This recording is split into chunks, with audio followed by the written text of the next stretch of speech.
Today's Monday, and we have a lifetime of back pain to living pain-free just for you. Every Monday, we try to do a case study to help you better understand who we are, what we do, and what's capable for you. We are the Illinois Back Institute. Our goal is to give you the tools to help you live a better life without any pain. Today's case study is a patient who is 53-year-old. He's a male. Back pain and sciatica, and he suffered for 15 years. Before he came to see us, he had an MRI. He went to his primary doctor. He tried acupuncture. He was taking lots of narcotics, and he saw a surgeon, and the surgeon performed a laminectomy. He was a little better, but he wasn't a lot better, and then he started to get a little bit worse. Typical spine looks like this. The head's here, the hips are here, 24 vertebrae. In between the vertebrae are the bones. In between each bone there's a disc. The disc allows for motion of the vertebrae. In between each vertebrae there's an opening where the nerve comes out off the spinal cord, which runs down through the inside. And when these nerves get pinched right in this area in the spine, sometimes what they'll do is they'll cut out part of the bone. That's called a laminectomy. The goal of taking the bone out is to free up the nerve. Looks like this from the top. Top view, one vertebrae on top of the other. We'll look at it just like this here.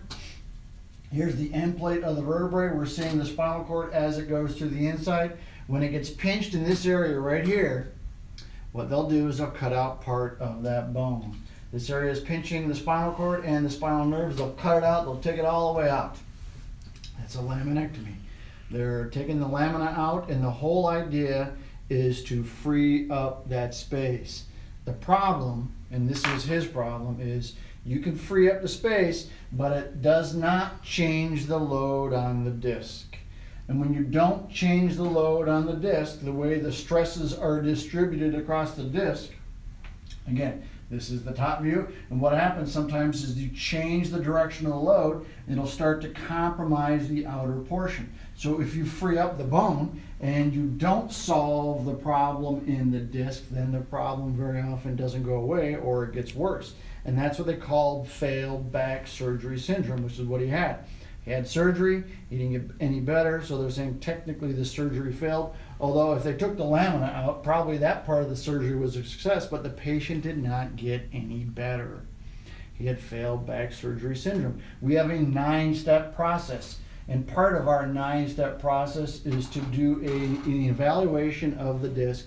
And when we did that, what we found is he had a herniated disc, a bulging disc, and he still had stenosis in the spine. And those three problems were causing him sciatica, which is that pain that went down his leg. Again, the herniated disc pinching the nerve, causing pain down the leg. Bulging disc pinching the nerve as that nerve comes out of the spinal canal in that area right there.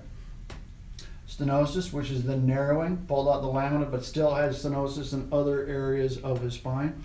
When he came in to see us, his back pain and his sciatica was a 10. This is post-surgery. And he was taking narcotics. His Oswestry Disability Index was an 80. And that's about as high as it can get without you having to be in bed all day. If you're above 80 over a period of time, you're really bed-bound. It's very difficult for you to get out of bed because the pain's so bad. He had 58 treatments. His back pain was a 2, his sciatica was a 2, and his Oswestry Disability Index was an 18. So the Oswestry Disability Index is categorized by 0 to 20, 20 to 40, 40 to 60. Okay, it's minimal, moderate, severe, crippling. So he was right here at crippling, almost bedbound. And this is absolutely as bad as it can get. And he'd been living this way since his surgery. Chose not to have another surgery because he knows that surgery wasn't very effective. And the next level of surgery for him would be the fusion. So he came in to see us, went through the program, again, 58 treatments. And he got better. And why did he get better? Well, he got better because we have the ability to address the issue in the disc. We have the ability to solve this problem. We have the ability to take pressure off, get the healing in the annulus, and make you feel better.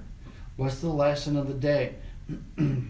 If you still have back pain, it's from the disc. If you solve the problem in the disc, you will get better. We have the 9-step process. Our goal is identify what's going on with the disc, but also identify what's going on with the muscles that might be causing the load on the disc. We've talked about lower crust syndrome and how that changes the load. If you free up the load, things get better. In his case, his sciatica went away. The bulging disc got better. The herniated disc got better. The stenosis got better. Took 58 treatments. Took some time. It wasn't a quick treatment. Okay, it takes time. It takes time to get the healing in the disc. Now, we've talked about the spectrum, okay, from 0 to 100. 0 being no pain at all, 100 being as bad as you can get. He was an 80. He was right about here. Well, typical therapy in this area will get you better, but above 40, which is the surgery point, anything up here, conventional physical therapy, narcotics, they're not going to help, okay? He was destined for another surgery. We did the spectrum of care. We were able to eliminate his back pain because we solved the problem in the disc. It's not conventional physical therapy. It's not chiropractic. We have the ability to solve problems in the disc. We take the pressure off the disc. We get healing in the disc. We free up the space where the nerve is, slowly getting better over time. If you have a back problem that's not getting better, you need to come see us. We have a bunch of exercises, tips, and stretches on our website. They're on Facebook. They're on YouTube. We have them on Twitter as well. So if you have tried the exercises and you're still struggling, it's because you have a problem in the disc. At a certain threshold, the only thing that will help you is taking the pressure off the disc. That's what we do. We're here to help. If you know somebody that would benefit from what we do, I want you to share this information. I want you to like our Facebook page. Also subscribe to our YouTube channel. Our goal is to help as many people as we can, and the only way we can do it is with your help as well. Follow us on Instagram and follow us on Twitter. So what's the point? The lesson of the day: if you have a back problem, even post-surgery back problem, and you're not any better, you need to come see us because it's a disc problem. We solve the problem in the disc. 80% of all back pain that doesn't go away is the disc. We can help you with this problem. That's it. Today's Monday. We'll see you tomorrow with a tip, and I'm out. So be careful. Oh, and go Heels. Not the other one. Basketball game tonight. Gotta watch it. National champs. So be careful, drive safe, do your stretches, do your exercises.